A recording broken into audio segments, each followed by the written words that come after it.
falar sobre transparência e lei anticorrupção.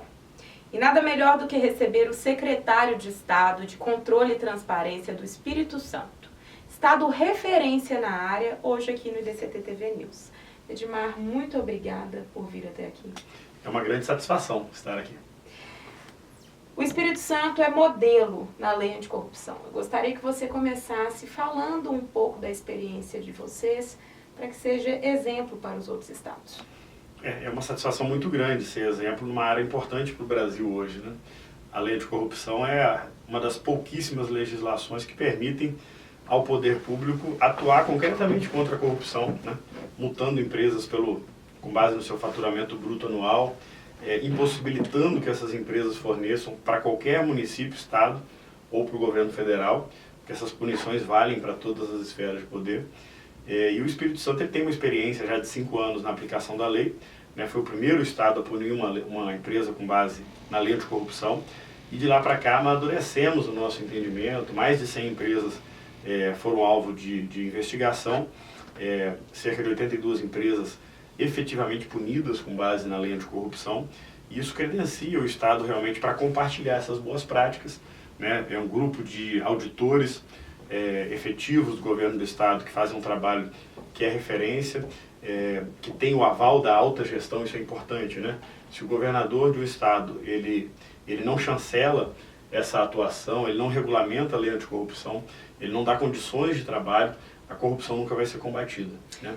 E trazendo essa realidade para Minas, somos 853 municípios e, para piorar um pouco a nossa situação, alguns municípios sem condição alguma de estruturar um controle interno e algo efetivo que vá ali fazer a gestão municipal. Como seria a aplicação, o exemplo de vocês na nossa realidade?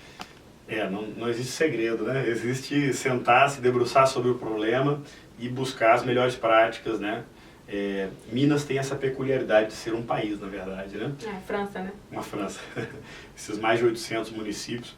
Eu estava falando num evento agora há pouco que no Espírito Santo, quando a gente quer passar a experiência, boas práticas para os municípios, a gente reúne os 78 municípios em um auditório, né? Isso em Minas é impraticável pela quantidade de municípios e pela distância que eles estão, né, da sede do poder estadual. Mas nós temos parceiros, existem parceiros que são muito importantes nesse processo, né? Eu falo que o próprio Ministério Público Estadual, né, cobrando dos municípios a regulamentação da lei anticorrupção, isso é importante.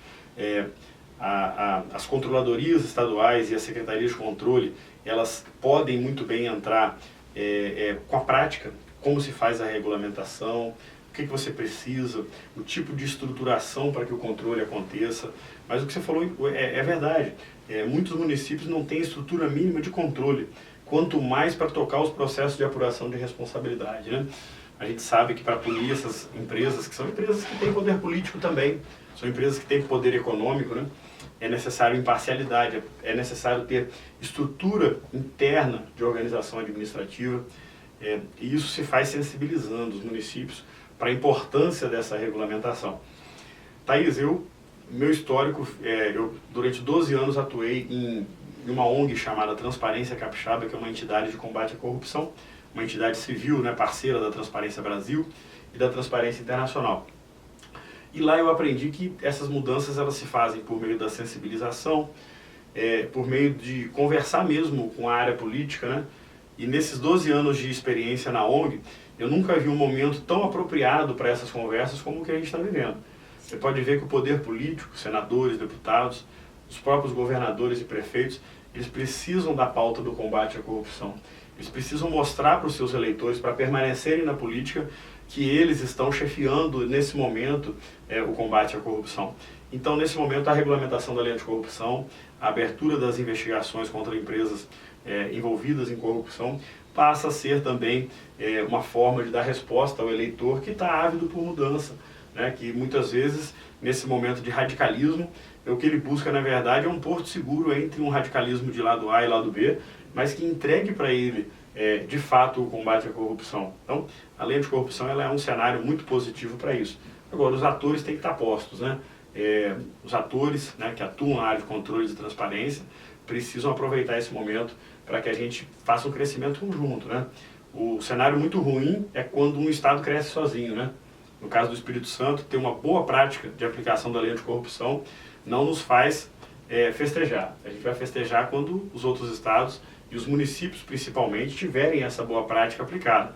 Para isso vem o trabalho, por exemplo, do Conselho Nacional de Controle Interno, em que nós vamos ter essas boas práticas replicadas lá, e aí sim, comemorar, né, o país vencendo a corrupção por meio de uma lei que é moderna, tá? A lei anticorrupção é uma lei espelhada nas maiores democracias do mundo, é uma lei que tem peculiaridades que o Brasil não tinha até então, né? Multar grandes empresas sem precisar de passar esses processos pelo Ministério Público ou pelo Judiciário, ou seja, o próprio Poder Público aplica suas multas, né?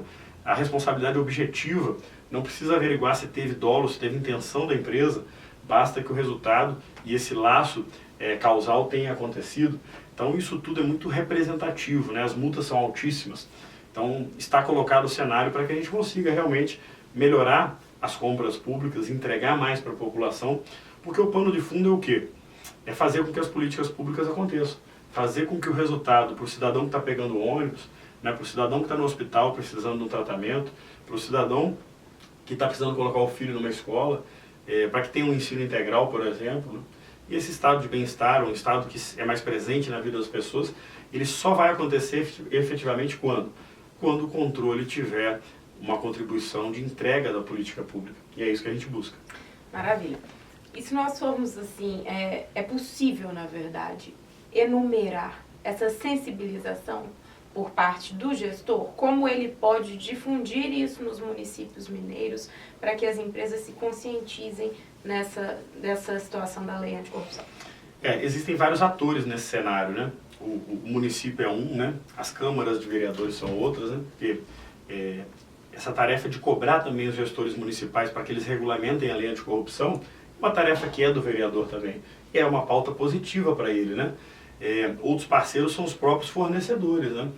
A gente sabe que muitos fornecedores do Estado são os mesmos do município e muitas vezes são os mesmos das empresas privadas.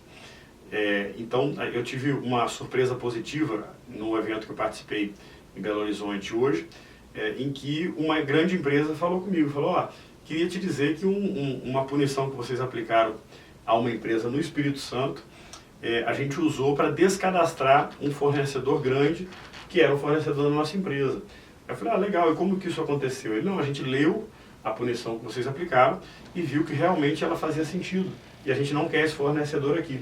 E isso é importante, porque uma multa aplicada no Espírito Santo, ela vale no governo de Minas, ela impede essa empresa. E se a gente tiver programas de integridade e de compliance nas empresas, essa empresa ela também não vai conseguir fornecer para outra empresa. Né? É um grande laço que se forma em prol da probidade, em prol da transparência, em prol do combate à corrupção. E aí a gente vê uma grande onda mundial para que isso aconteça. E eu falo que existiram grandes ondas mundiais, por exemplo. Né? Houve uma época em que o cigarro era aceito. Né? Em determinado momento o cigarro não era mais aceito. E não era só por questão de lei. É porque você que está aqui não admitiria que eu acendesse um cigarro no estúdio agora. A locadora onde eu aluguei o carro falou que tem uma multa de R$600 se eu fumar dentro do carro. Então o cigarro ele passou a não ser mais aceito.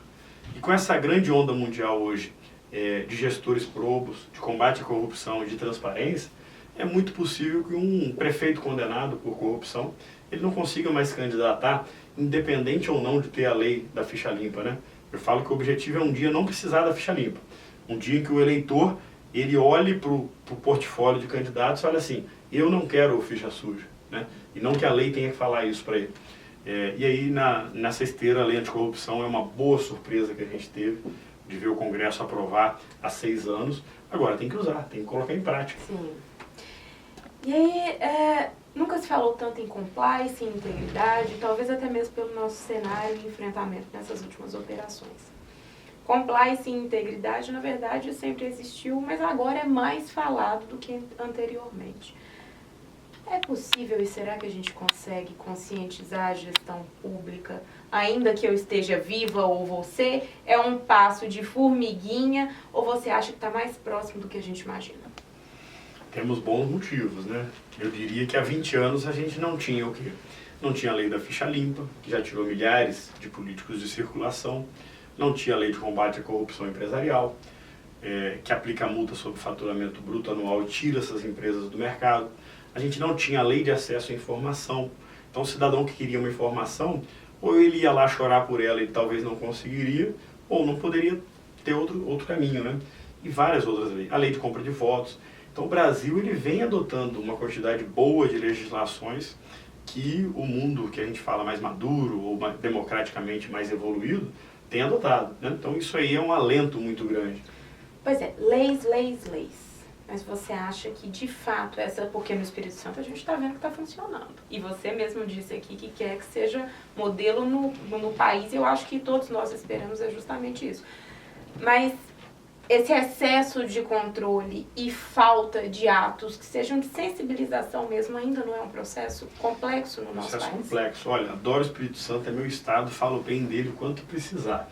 Mas nós não somos um castelo separado do Brasil onde tudo é bonito, né? Então nós temos nossas chagas, nossos problemas. O que eu digo é o seguinte, toda vez que o cidadão fala assim, eu não gosto de política, ele está dando um prêmio na mão do político corrupto e dizendo assim, vai que é com você, porque eu que voto não quero saber da política.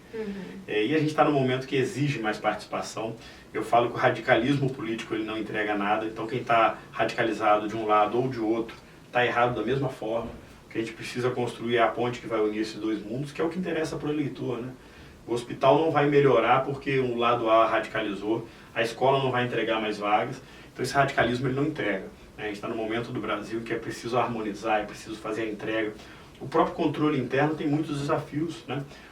Toda vez que o controle acha que ele é tão somente alguém que tem que olhar de forma legalista um contrato e achar um erro, talvez ele esteja se afastando de algo que é mais relevante, quer ver se o gestor está conseguindo entregar a política pública dele, né? Quer ajudar o gestor a fazer a entrega, né?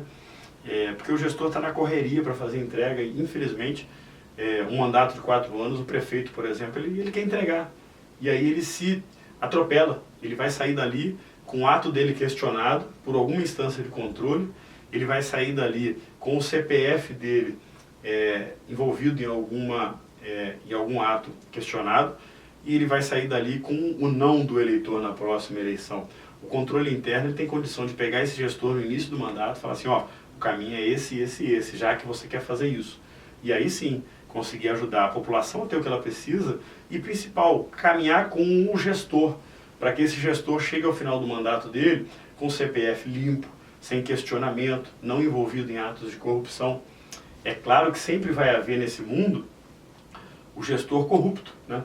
O gestor que está ali para fazer o ato de corrupção. Mas a solução é outra, né? A solução é a atuação repressiva mesmo, a atuação concomitante do controle em tempo real, né, para punir as fraudes. Mas o principal, o controle caminhar e entender que a entrega da política pública, do hospital, da educação, das melhores práticas, é sim uma tarefa de controle. Edmar, para finalizarmos, eu vou começar falando uma frase e você conclui, pode ser? Surpresinha, né? Surpresinha. Podemos? Vamos lá. Nós queremos fortalecer a transparência e democracia no país.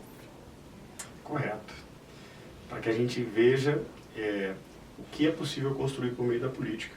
E para que a gente encoraje o cidadão e para que a gente mostre para as pessoas que a política é o caminho pelo qual as entregas vão acontecer. Agradeço muito a sua participação. Muito obrigado. O IDCT TV de hoje fica por aqui. Dúvidas, sugestões, você já sabe. Envie para comunicação@idct.org.br. Até semana que vem.